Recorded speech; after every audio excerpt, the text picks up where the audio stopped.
Anda berada berjumpa kembali bersama dengan saya Salsa ya. Sekarang background saya udah beda. Kita masih di sudut GKMI tapi seasonnya yang beda nih ya. Sekarang kita ada di season yang baru. Kita akan menyambut nih ya persidangan MPL yang kedua ya.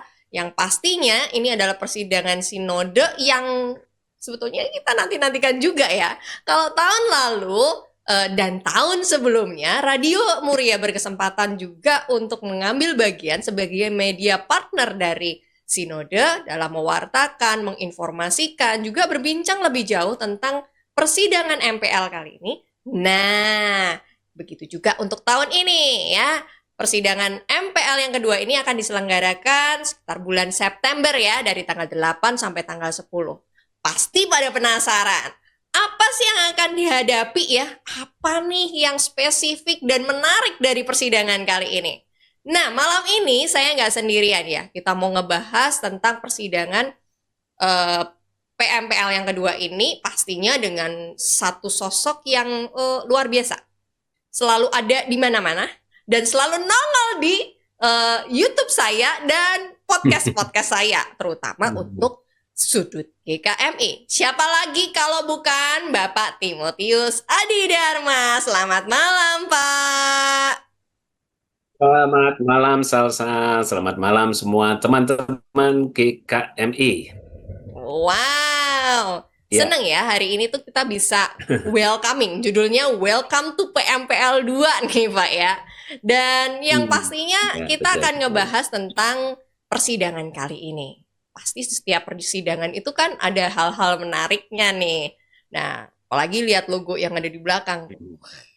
Ada bentuknya begitu-gitu. Yang tahun lalu ada mirip-miripnya dikit, tapi yang ini agak beda gitu kan. Pasti ada sesuatu yang menarik dan Hmm, kita mau bicara-bicara dan ngobrol lebih jauh sama Pak TAD nih. Pak, ini kan persidangan hmm, PMPL kedua. Jaraknya dari PMPL 1 tuh 1,5 tahun kan? Nah, eh, ya, ya. apa sih Pak yang menarik dari PMPL 2 ini Pak?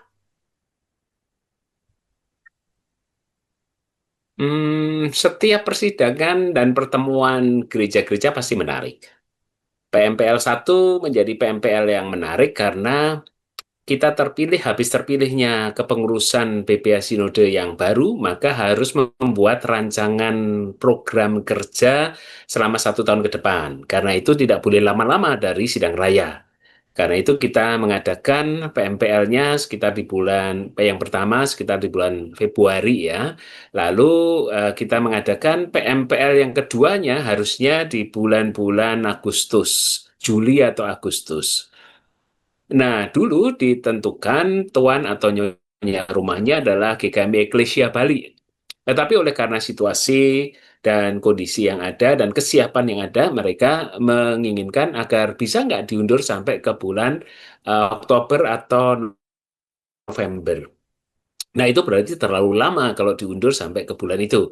Maka diputuskanlah untuk dinego bagaimana jikalau tahun depan saja untuk PMPL 3-nya GKMI Eklesia Bali yang menjadi tuan dan nyonya rumah, sementara untuk MPL yang kedua itu dicari yang lain. Lalu kita beritakan kepada beberapa gereja yang siap untuk itu, lalu GKMI Salatiga yang kita hubungi siap. Dan kita sudah sampaikan ke gereja-gereja dengan alasan kenapa pemindahan dari Eklesia ke GKMI Salatiga.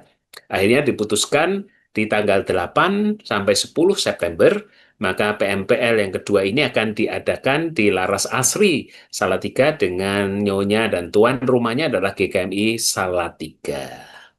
Jadi ini menarik juga Wow. kan, karena pasti ditunggu-tunggu PMPL itu. Ini fun fact-nya ya. Jadi ini pindah sebenarnya.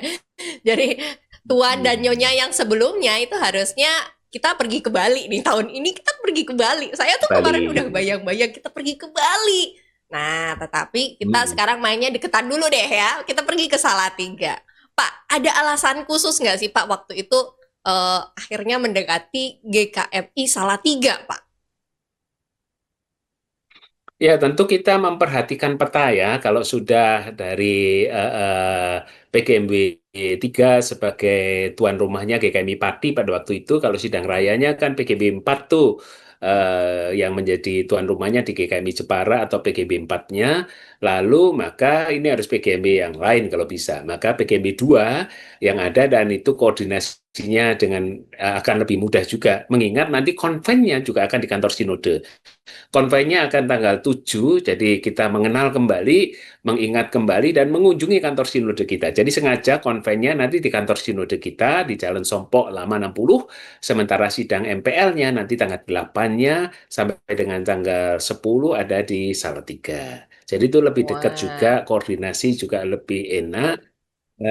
Kalau kita jauh-jauh lagi, maka ini ya, nanti pengeluaran dari gereja-gereja akan terlalu tinggi. Contoh misalnya kalau kita ada sih tawaran dari Lampung atau Medan untuk bisa menjadi tuan dan nyonya rumah, tapi itu berarti akan keluar pulau terlalu banyak, sementara GGKMI kita sebagian besar masih ada di Pulau Jawa.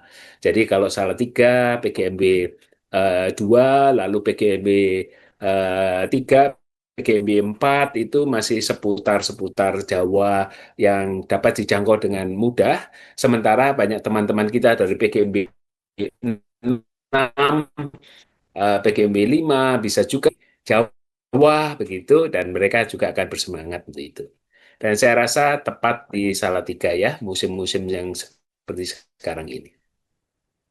Begitu Salsa. Benar. Menarik, menarik nih. Jadi pemilihan Salatiga menjadi tempat yang dianggap cukup strategis ya posisinya. Selain Hmm. memang karena posisinya dia ada di PGMW 2, ternyata Hmm. lebih deket nih dari mana-mana ya. Jadi dari PGMW 4, 3 itu ke sana tuh berasa kayak ke tengah gitu Pak. Ya. Yang dari Solo, yang dari Jogja, kemudian yang dari arah Jawa Hmm. Timur juga Baik. mendekatnya enak Ya. tuh ya. Masih bisa di lewat tol tuh sekarang lancar tuh Pak Selain masuk itu tentu situ. kesiapan gerejanya ya. Iya, Mhm, mhm. lancar, lancar, lancar. Wah, ini Selain menarik ya. Jadi itu kita kesiapan akan gerejanya ya, main ke karena kalau gereja Salatiga nggak nih siap kali juga susah. ini. Ya. Kita akan main ke Salatiga. Wow. Mm-mm. Dan luar biasa sekali ya karena pemilihan eh, Salatiga menjadi tempat PMPL yang kedua ini dan dianggap bahwa ini akan menjadi eh, tempat yang nyaman ya karena pas bulan September tuh harusnya di Salatiga jadi adem tuh. Jadi biar persidangannya adem gitu ya Pak ya. Jadi adem betul. Nah, Iya, iya. Pak, yang menarik nih Pak dari persidangan Mm-mm. PMPL yang kedua ini. Dalam PMPL yang kedua ini pasti ada dong ya poin-poin yang menarik nih ya. Terutama bagian tema nih yang ada di belakang saya. Ada tulisannya tuh ya. Menggembalakan keluarga, menyembuhkan dunia. Wis, kan? Agak wow. Kalau di PMPL 1 Mm-mm. temanya masih gembala-gembala juga loh. Jadi kalau Kekasih Muria dan eh, rekan-rekan saudara-saudara kita hai warga GGKMI ingat ya di PMPL 1 temanya itu Yesus Gembala yang baik. Nah, yang di PMPL kedua ini kita masih bawa nih unsur-unsur gembala-gembalanya.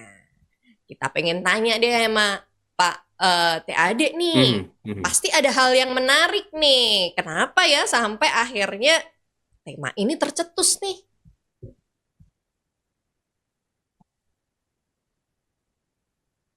Ya, jadi Gimana Pak? tema besarnya itu dalam satu periode ini fokusnya itu pada pengembalaan. Karena gereja itu panggilan gereja, panggilan keutamaan gereja adalah menggembalakan. Gembalakanlah kawanan dombaku. Jadi penggembalaan menjadi bagian yang sangat penting untuk ditekankan kembali. Jadi tugas pendeta, tugas majelis, tugas gereja adalah menggembalakan umat Tuhan. Nah, ini menjadi bagian yang kerap kali terlupakan karena pengaruh dengan berbagai macam perkembangan teknologi, media sosial, dan AI, dan macam-macam, maka orang itu cenderung untuk sekedar memberikan informasi-informasi yang serba cepat. Jadi informasi serba cepat lewat AI, lewat ChatGPT, DeepSeek, lewat macam-macam yang sekarang ini banyak dipakai, Gemini juga. Orang itu bisa membuat khotbah dengan sangat singkat, bagus, dan cepat. Dan cuma-cuma tahu itu.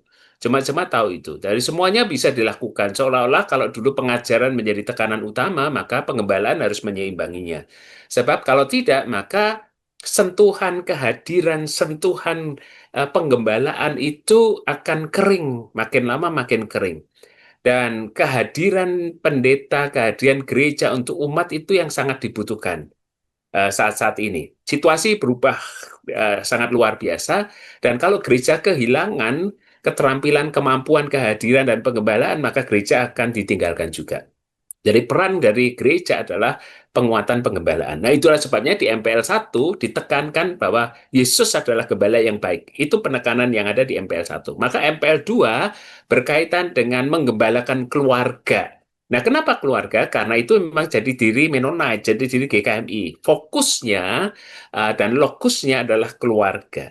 Jadi kita sangat menekankan pada keluarga dan kekeluargaan, dan keluarga itu menggembalakan keluarga itu peran dari kepala rumah tangga, dari ayah, ibu, dari gereja juga sebagai keluarga mereka yang kedua untuk saling menggembalakan. Jadi itulah sebabnya di sini dikatakan kalau kita menggembalakan keluarga, maka kita bisa menyembuhkan dunia. Dunia saat ini sedang mengalami carut-marut oleh karena peperangan, persaingan, dan individualitas dan modernitas yang sangat kuat membuat orang itu merasa tidak lagi aman, dan penerimaan dalam keluarga itu kacau.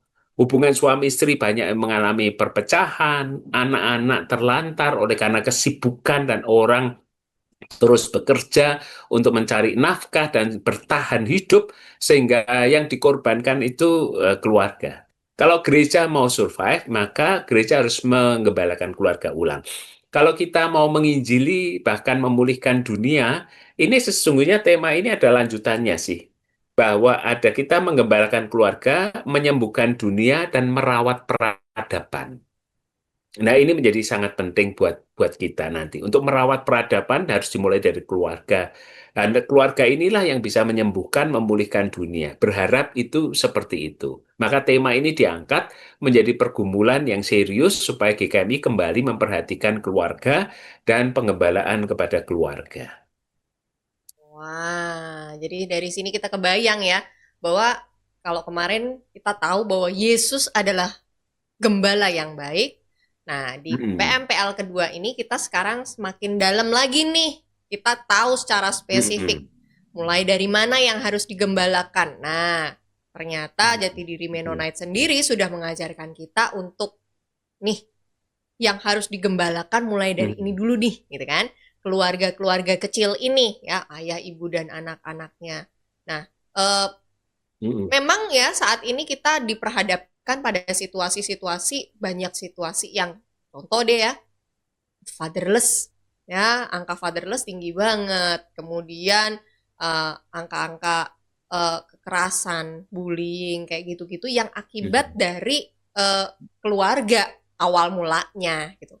Dan ini baik ya karena sinode menangkap itu, menangkap permasalahan ini, dan mungkin ini juga bisa menjadi motivasi nih untuk GGKMI ya, gereja-gereja yang ada di bawah Sinode GKMI ini untuk yuk bersama-sama gitu ya Pak ya. Bersama-sama mengangkat tema ini dan Ya, isu ya. ini untuk gerakan dan pertumbuhan keluarga-keluarga. Nah, ini menarik ya. Jadi dari temanya aja Dan juga itu nanti di konvennya juga sebelumnya itu kita membahas mengenai dunia digital. Jadi oke. bagaimana keluarga Kristen itu merespon tantangan di dunia digital. Nah, itu juga dilengkapi. Karena untuk penggembalaan kepada keluarga kita, anak-anak kita, generasi Z, generasi digital, ini kita harus paham apa yang sesungguhnya tengah terjadi. Susah sekali bagi kita untuk bisa merawat atau menggembalakan keluarga kalau kita nggak tahu tantangannya.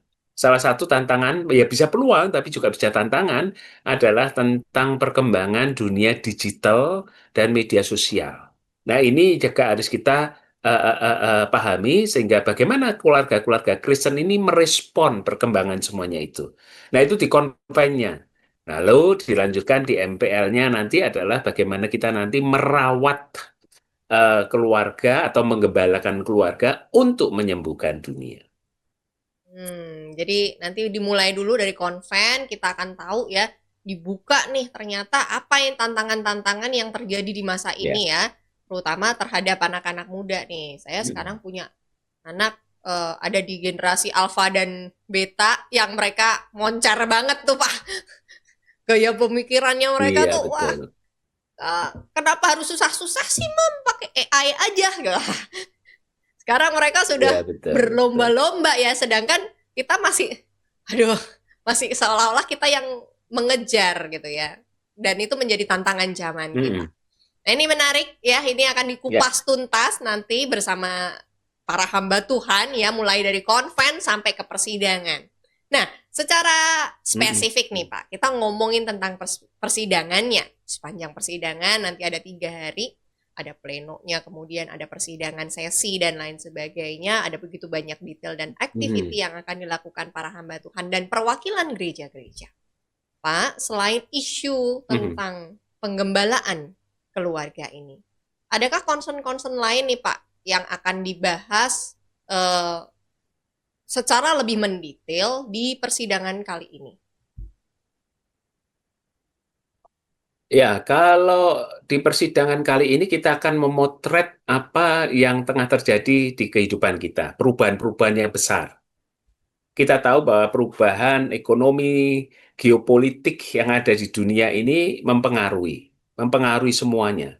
Kesulitan ekonomi, kesulitan untuk bisa berinteraksi secara sosial tanpa dipenuhi oleh ketakutan dan kekhawatiran itu menjadi problem dan persoalan kita ke depan. Maka gereja tidak hanya membahas mengenai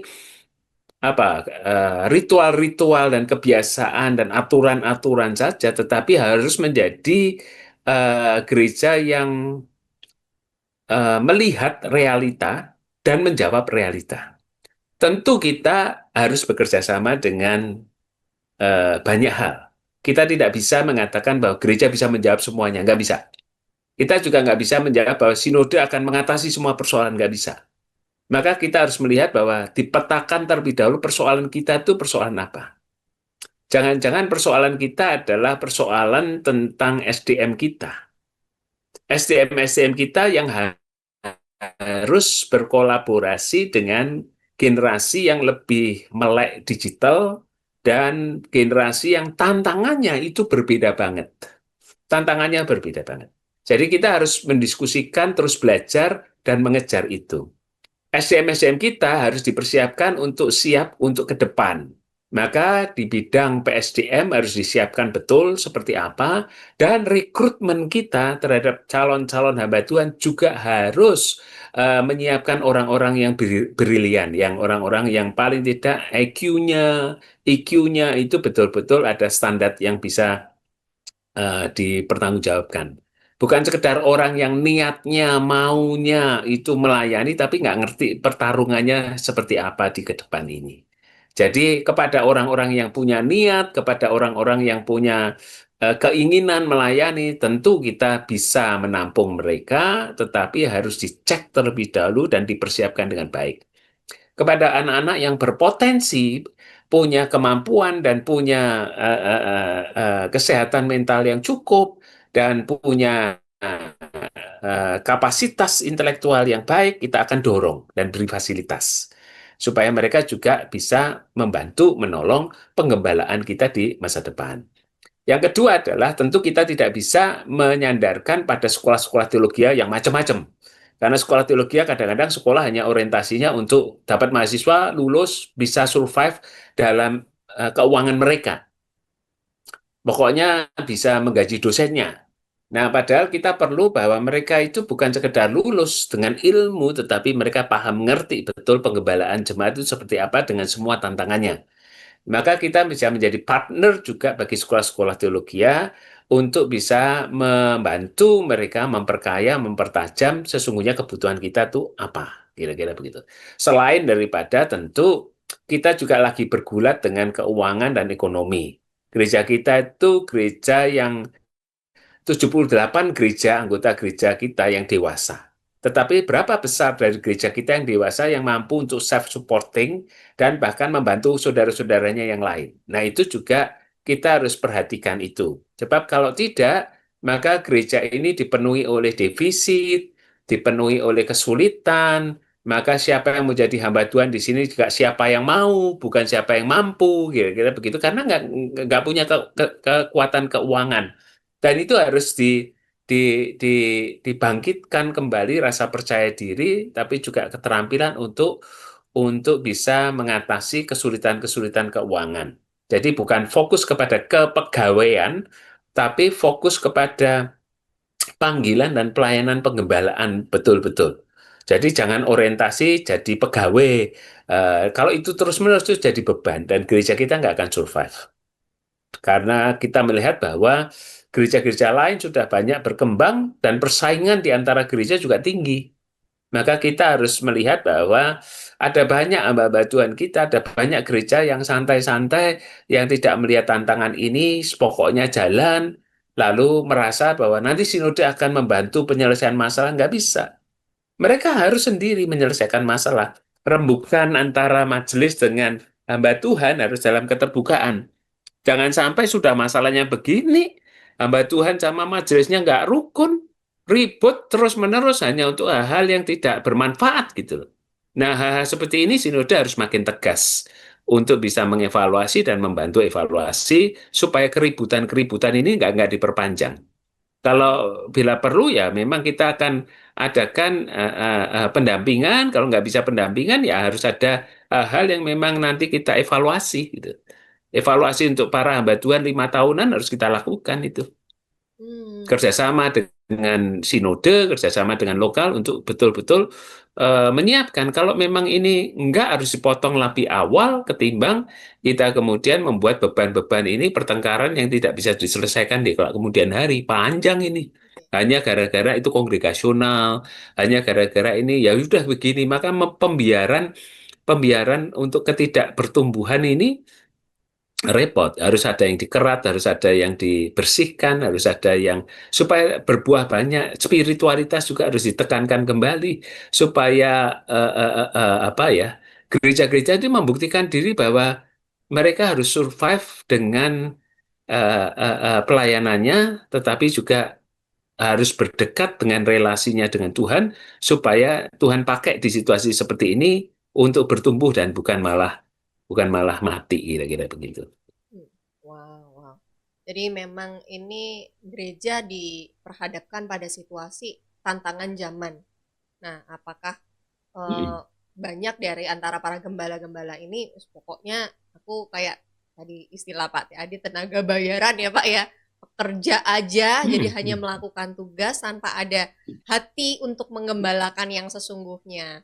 Nah, ini menjadi concern Mm. yang penting sekali dan itu dari bidang PSDM. Nah, sebetulnya kan memang Sinode sendiri ini punya banyak bidang ya, dan kegerakannya masing-masing bidang ini sudah mulai terlihat. Beberapa waktu lalu mungkin Kekasih Muria juga memperhatikan ya, saya lagi ngobrol nih sama Pak Muria Ali ya, dari bidang kreatif. Nah, banyak Mm. hal nih yang kita coba untuk sosialisasikan juga terkait dengan nilai-nilai GKM itu kayak gimana sih ya. Dan banyak tuh isu-isu tantangan zaman yang kita juga bahas di sana dan bagaimana caranya gereja ini eh, tetap bertumbuh ya dalam tantangan-tantangan tersebut. Gimana ya kita harus sebagai warga gereja harus meresponi nih gitu kan.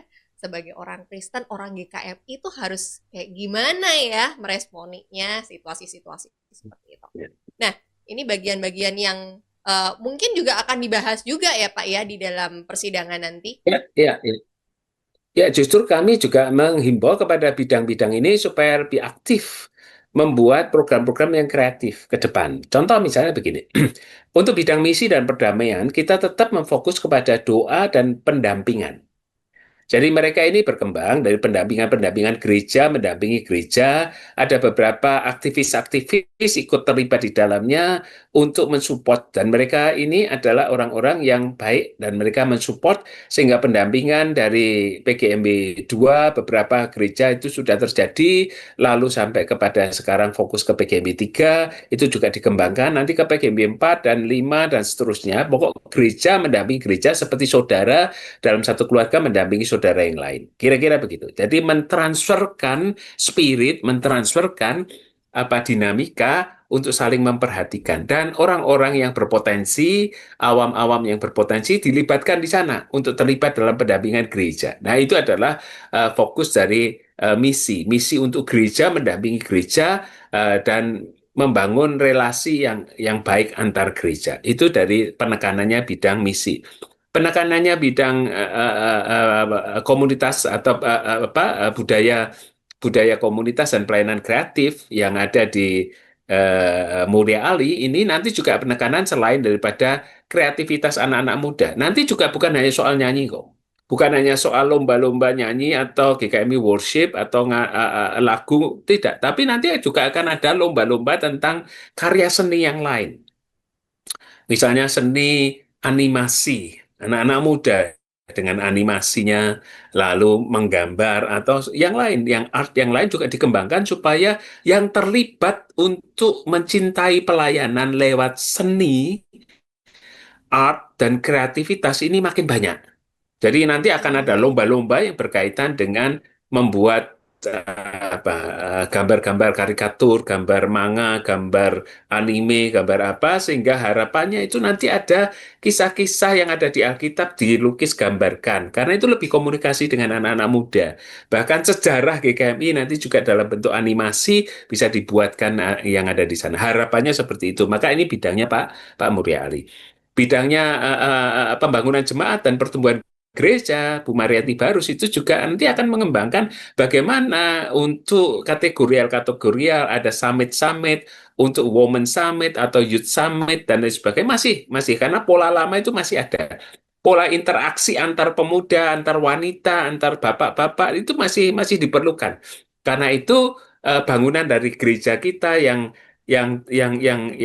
memfokus pada keluarga itu terus. Tetapi yang menarik, beberapa kali pertemuan-pertemuan baik wanita, baik nanti wanita yang nanti akan diadakan, pemuda yang sudah diadakan itu menghadirkan pengurus sinode yang menjadi pembicaranya. Jadi bukan sekedar pembicara tamu dari luar, tapi pengurus sinode karena supaya hati dan visinya itu nyambung dan nyampe kepada mereka. Oke. Jadi ini yang akan dikembangkan oleh ya, bidangnya Bu Mariati Barus ya, tentang bagaimana jemaat harus kuat, tetapi jemaat juga harus mengalami pertumbuhan. Nah, bidang teologi juga sama, karena kita akan memberikan garis, apalagi kemarin asas kepercayaan sudah disahkan. Lalu ajaran-ajaran kita harus mengacu kepada basic dari asas kepercayaan itu.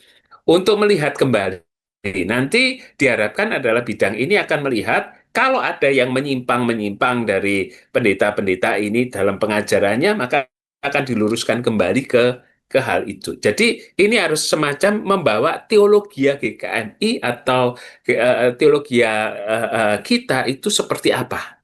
Nah, ini menjadi penting supaya dalam pemahaman teologi menjadi penting. Apalagi nanti bidang PSDM juga akan terus dari padepokannya akan diubah dari Zoom nanti kalau bisa ketemuan langsung onsite, ketemuan dari orang-orang ini untuk hal-hal yang paling mendasar ini dibangun. Lalu akan materi-materi untuk pembekalan baik PDM maupun PDT juga akan diarahkan kepada penggembalaan.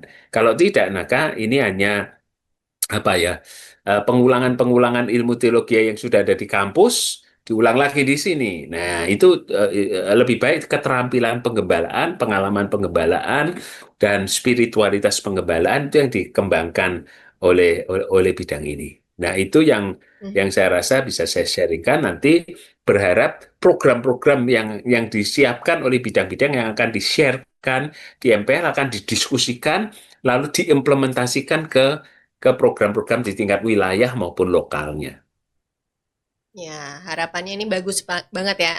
Jadi bukan hanya Mhm. seolah-olah kayak program, hanya sekedar program sinodal yang kurang bisa teraplikasikan nih di gereja-gereja Mhm. lokalnya. Nah, ini akan menjadi tantangan yang baik juga untuk gereja-gereja ya. Ini udah dikasih seperti contekan nih. Setengahnya kayak Mhm. contekan ya Pak ya, kayak contekan. Nah Mhm. kemudian bisa dimodifikasi dengan cara yang lebih kreatif misalnya, dan itu kan memberikan peluang kepada gereja-gereja lokal juga untuk semakin bertumbuh dengan cara yang kreatif dan inovatif pastinya di dalam mengembalakan umat. Nah ini Mhm. hal yang menjadi highlight ya dalam persidangan kali ini, dan harapannya sih memang dalam persidangan kali ini bukan bukan hanya nanti cuma sekedar laporan ya, karena udah berjalan 1,5 tahun nih, jadi kesannya jadi kayak cuma laporan doang, tetapi kita benar-benar lihat progres yang luar biasa, progres yang dari apa yang dikerjakan oleh bidang-bidang tersebut dan bagaimana Mhm. implementasinya kepada gereja-gereja lokal. Apakah gereja-gereja lokal sudah berapa jauh nih ya? Nah, mungkin aja ya nanti tiba-tiba keluar survei gitu. Sudah berapa persen nih gereja-gereja yang juga mengikuti ya Pak ya, asas kepercayaannya, kemudian nilai-nilai GKMI ini diterapkan, sudah seberapa jauh ya progresinya. Ini akan menjadi kegerakan bersama ya. Yuk, mari warga Ya. GKMI dukung yuk PMPL ini ya. Semoga apa yang akan dibawa ya spiritnya ini boleh sampai juga dan tertransfer nih ke warga GKMI sekalian dimanapun Anda berada. Ada pesan nggak sih dari Pak TAD nih untuk Jadi begini. menyambut Hmm. welcome to PMPL 2 Sinode GKMI?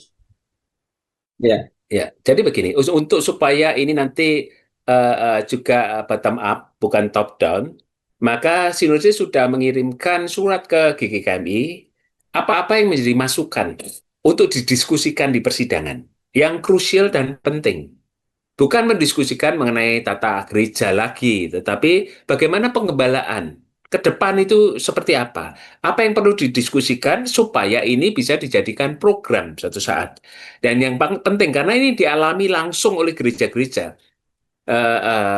Mungkin contoh misalnya bagaimana kita itu melihat dan kerjasama antara hamba Tuhan dengan majelis. Kalau terjadi ketidakkerjasamaan itu bagaimana kita solusinya, bisa nggak ada semacam apa forum-forum untuk bisa mereka ini dirukunkan kemudian bekerja samanya itu seperti apa misalnya begitu. Yang perlu didiskusikan itu hal-hal yang seperti itu supaya pelayanan ini maju. Supaya pelayanan ini Hmm. maju. Nah, Ya. tolong supaya form yang sudah atau surat yang sudah dikirimkan direspon, masukan-masukannya. Ini itu satu. Hmm, hmm. Yang kedua, di persidangan ini nanti dalam sidang pleno di mana laporan-laporan itu tidak panjang-panjang. Laporan dari ketum itu laporan tentang gambaran secara keseluruhan plus juga harapan ke depan itu seperti apa. Lalu setelah itu dikasih beberapa poin untuk didiskusikan dalam persidangan seksi. Laporan dari Sekum, progresnya adalah melaporkan semua dari bidang-bidang itu, lalu juga ada catatan-catatan apa yang perlu didalami dan didiskusikan.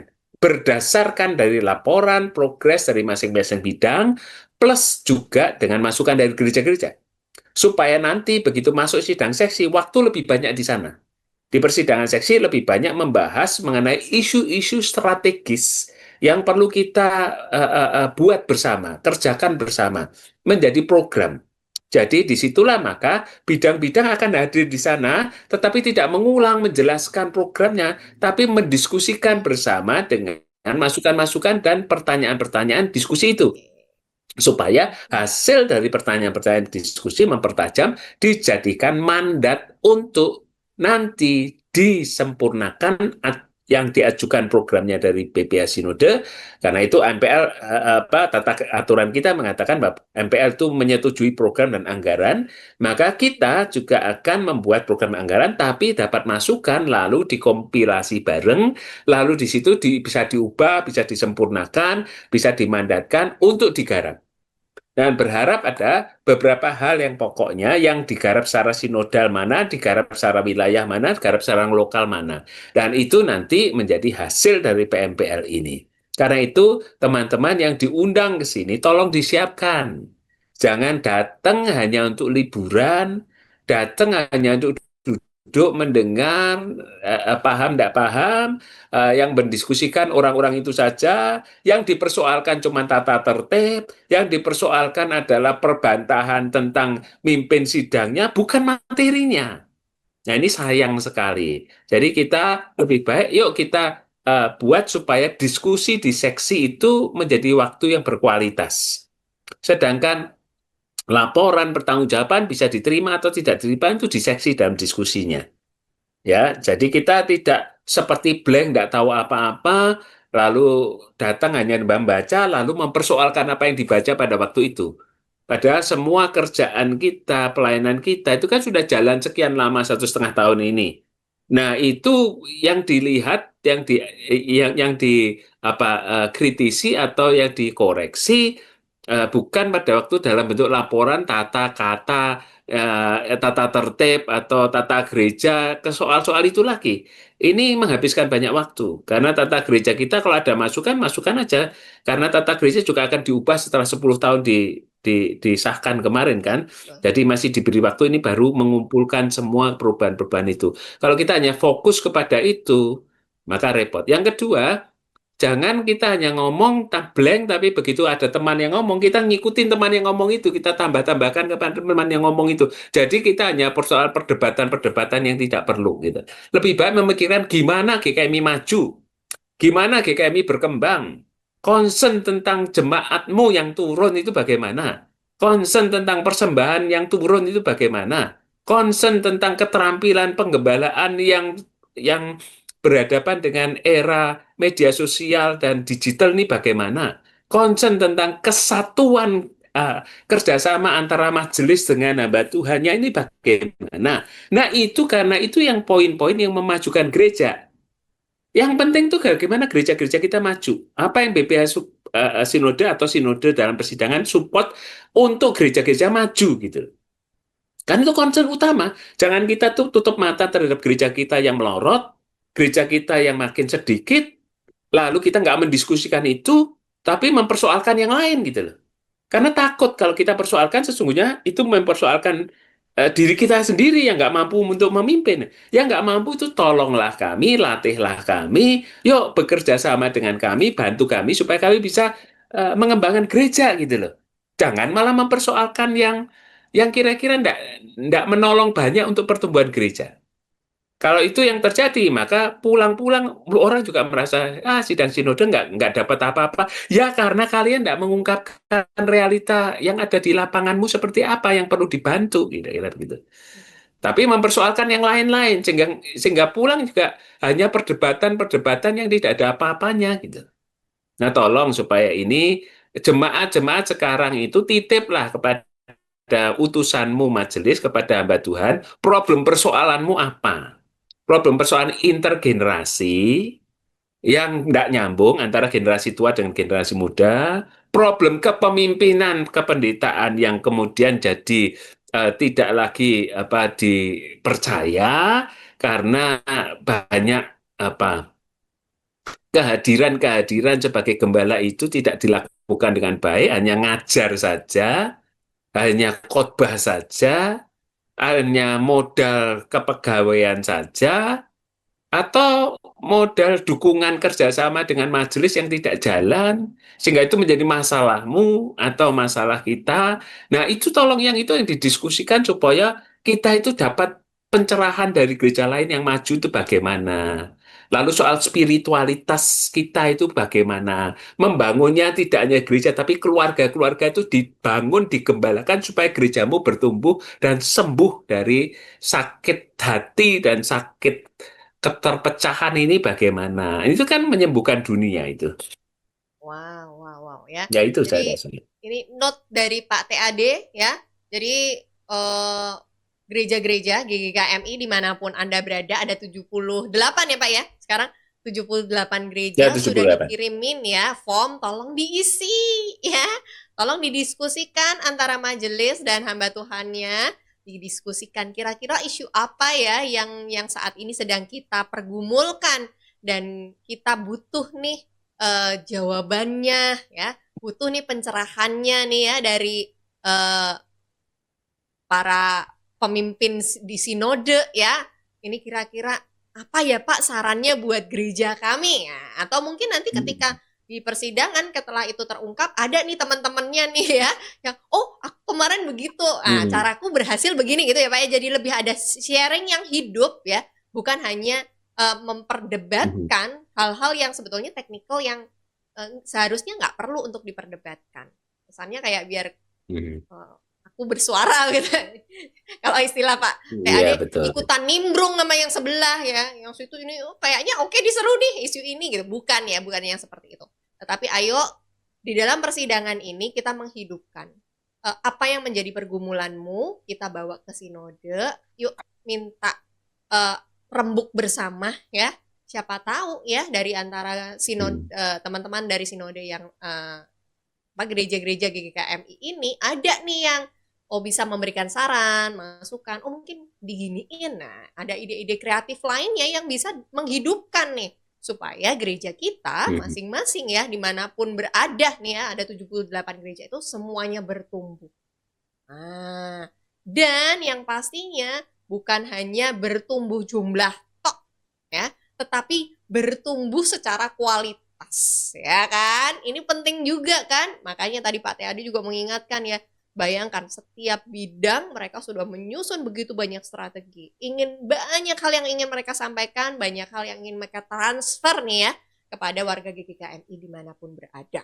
Tetapi tangan mereka kan terbatas ya. Jadi butuh nih gayung bersambut dari gereja-gereja juga ya. Jadi jangan oh ini bidang ini lagi nyari ini. Ah, jadi kayak nyinyir malah akhirnya nggak dikerjain, nggak jadi bertumbuh. Padahal kalau misalnya ngomong aku butuh ini, kan pasti ditolongin juga gitu loh. Nggak mungkin enggak kan?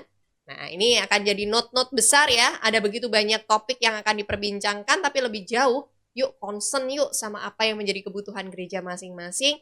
Yuk dibawa ke dalam PMPL nanti, kita diskusiin supaya dapat solusi yang kreatif juga untuk pertumbuhan gereja masing-masing ya. Bukan masalah sinodal yang Hmm. ini, yang itu jangan diributkan lagi yang itu udah lewat kayaknya.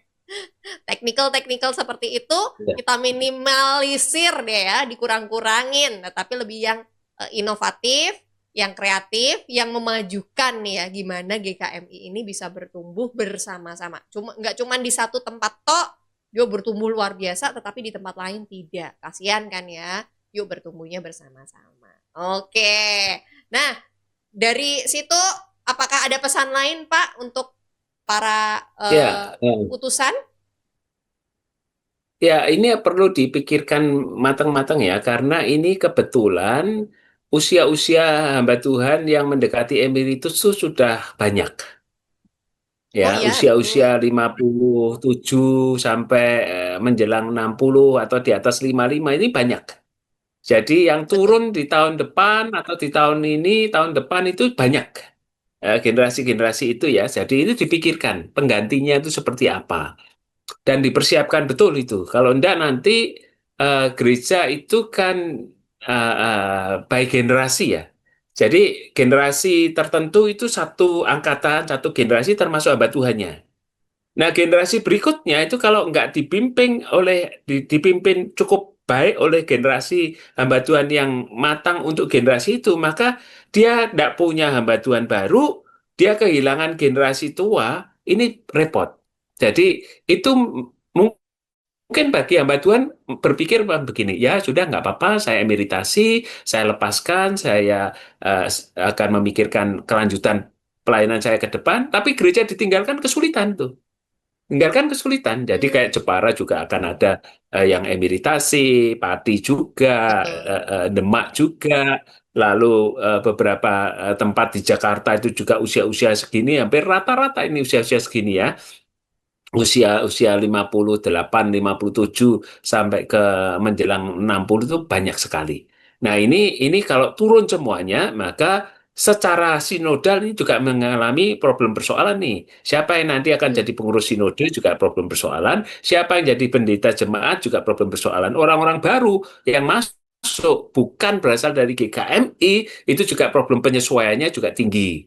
Nah, itu juga Oke. repot harus dipikirkan baik-baik. Yang kedua itu soal senior-senior generasi tadi itu kadang-kadang tidak Mhm. terawat dengan baik.